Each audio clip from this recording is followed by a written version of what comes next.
She smiles, she gives, she nurtures, but she never really exhales. There is a woman who moves through life like poetry in motion, yet no one sees the tension beneath her grace, because her mind has never felt safe. This is not about loud trauma, not about visible wounds. It's about the invisible armor a woman builds when her nervous system never knew rest, when her body learned early on that love meant danger, that being seen meant being judged, and that being open meant risking emotional harm. So now she loves differently. She loves from the edge of herself, carefully and beautifully, but with her guard always active. She listens deeply and senses everything, but inside, her mind is always scanning for what could go wrong, what might hurt, what might disappear without warning. Not because she is broken, but because she is brilliantly adapted. This woman doesn't fear love. She fears what love requires: surrender, trust, exposure. To love fully is to be seen without defense. And to someone who never felt safe, that feels like standing vulnerable in a battlefield. Even in the arms of someone who genuinely loves her, she can feel alone. Not because they don't care, but because her inner voice never learned the sound of safety. She touches with softness but thinks with defense. She might say, "I'm fine," yet her body aches to be held in silence. She might say, "I don't need much," but inside she longs to collapse into someone's arms without fear of being too much. Her nervous system constantly chooses between closeness and self-protection. No one sees the silent war behind her eyes. It plays out not in loud cries but in quiet disconnection, in the subtle pulling back after too much closeness. When you grow up never knowing peace in your home or in your body, love becomes a calculation. It becomes a test of control, a battle between longing and protection. She doesn't open up quickly, not because she is distant, but because she is tired of being given to people who didn't know how to hold her essence. Now she observes. She studies how others show up. She notices how they hold space, how they respond to her silence, to her pauses, to her subtle withdrawal. And only then she allows a little more of herself to be seen. She wants to be chosen, not for how well she hides her pain, but for how courageously she still shows up despite it. Not by someone who only loves her light, but by someone who understands the darkness she has survived. This woman is not bitter. She is wise. Her wisdom was earned in the nights she cried alone, in the years she held her own hand through pain no one saw. She doesn't need grand declarations. She needs presence. She doesn't crave perfection. She needs patience. She doesn't need someone to fix her. She needs someone to sit beside her when she forgets how to breathe. Because when a woman has never felt safe, love stops being about fantasy. It becomes about nervous system regulation. It becomes about the subtle moments when her body says, "Maybe here I can rest, not forever, just for now." It's not the flowers or gifts that move her. It's the moments when someone notices her silence and chooses to stay. It's how someone holds her hand when her heart starts to close again. It's the way someone says nothing, but stays present when her eyes fill with tears for reasons she can't explain. She may love with her whole heart, but she gives in careful layers. Each layer is a quiet test, not of the other person, but of herself. Can she trust herself to be held this time? Can she fall apart without losing everything? Can she still be enough, even in her rawness? Her mind has built fortresses, not to keep love out, but to protect the little girl who never knew safety. And even though she is grown now, she still searches for a home, not a place, but a feeling, a sense that love won't leave when she shows her fear, that she won't be punished for her softness, that her worth isn't tied to how strong she appears. Sometimes she sabotages closeness, not because she doesn't want it, but because closeness once meant pain. She may pull back when she wants to lean in. She may go silent when she most wants to be held. And when she finally trusts you, she may need to hear, not once but many times, that your love is not dependent on her being perfect, easy, or always calm.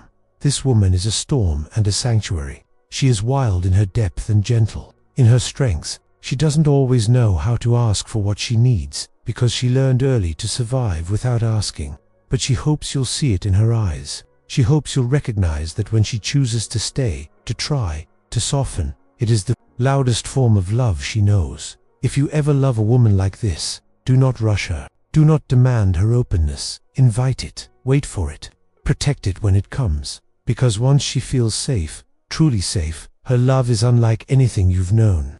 Not loud or flashy, but but soul deep and sacred. She will love you with the wisdom of one who survived herself, and with the heart of someone who chose to trust again anyway. This is how she loves this, with clear eyes and deep emotion, with old fears and new hope, with the courage of a soul that was never protected, but still chose to love anyway. And that kind of love is not ordinary. It's not impulsive. It's rare. It's what makes her unforgettable to a deeper part of you. It's not random. The Jung method is a guided path back to your inner truth, rooted in Carl Jung's work. The link is pinned in the first comment.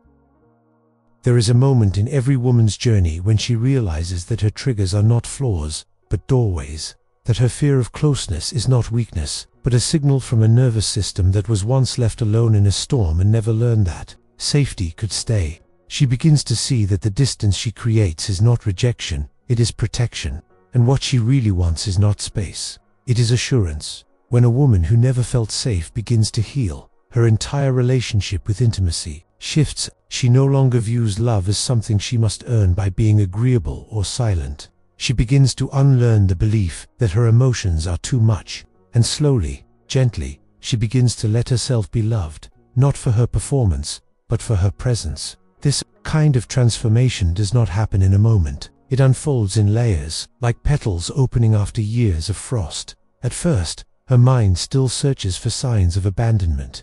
Her body still flinches at kindness. Her eyes still hesitate before fully meeting yours. But her soul is trying. Her soul is learning that not everyone will leave when she becomes real. She stops apologizing for her softness. She begins to understand that vulnerability is not a liability. It's a language. It's how her body says, "I'm here, I'm open, I trust you."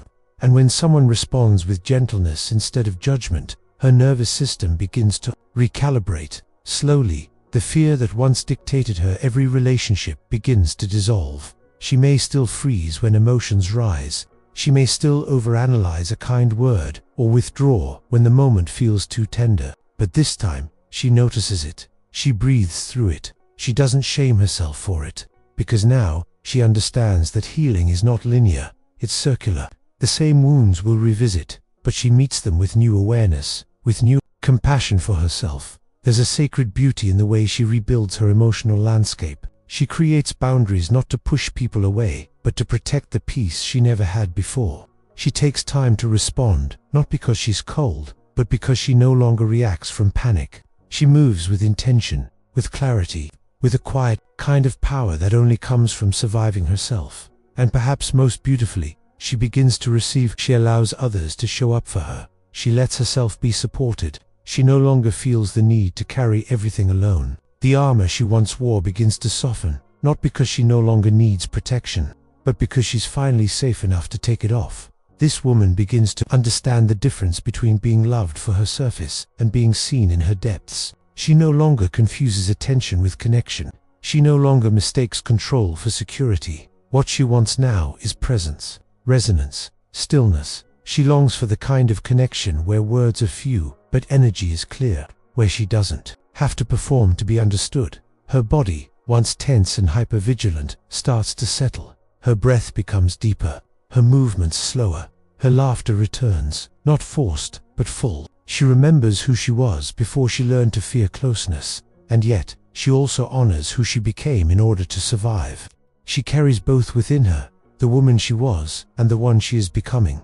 This duality lives inside her. She is both the girl who feared abandonment and the woman who chooses herself. She is both the silence that protected her and the voice that now speaks her truth. She is both the ache and the healing. When she loves now, she does not rush. She doesn't beg to be chosen. She waits. She observes. She trusts the signals in her body more than the words she hears. And when she feels that quiet click, that sense of being met, not just wanted, she begins to open. Her love is no longer desperate. It's discerning. She doesn't crave chaos. She seeks consistency. She doesn't need someone to complete her.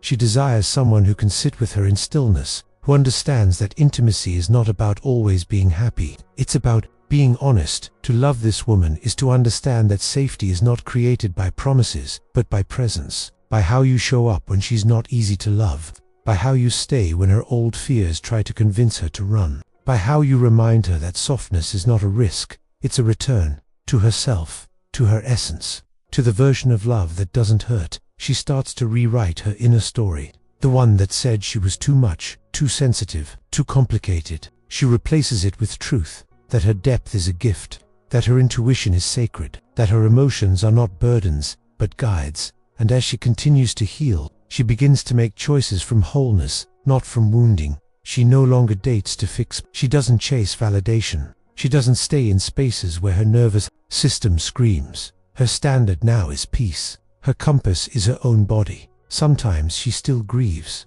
not because she's broken, but because she now allows herself to feel what she once had to suppress. The tears she once held back now flow freely, not in chaos, but in release. She no longer fears being seen in her sorrow. She knows that every tear she sheds waters the garden of the woman she is becoming. And in moments of doubt, when her old patterns whisper in her ear, she returns to her breath. She remembers how far she's come. She touches the center of her chest and reminds herself, this time, I am not alone.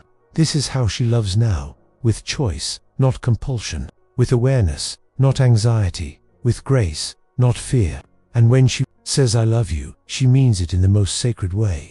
Not because she needs something from you, but because she sees herself clearly and still chooses to open her heart. She is no longer afraid of being too much. She is no longer shrinking. To be loved, she knows her worth. She knows her light. And even more, she knows her shadow and has made peace with it.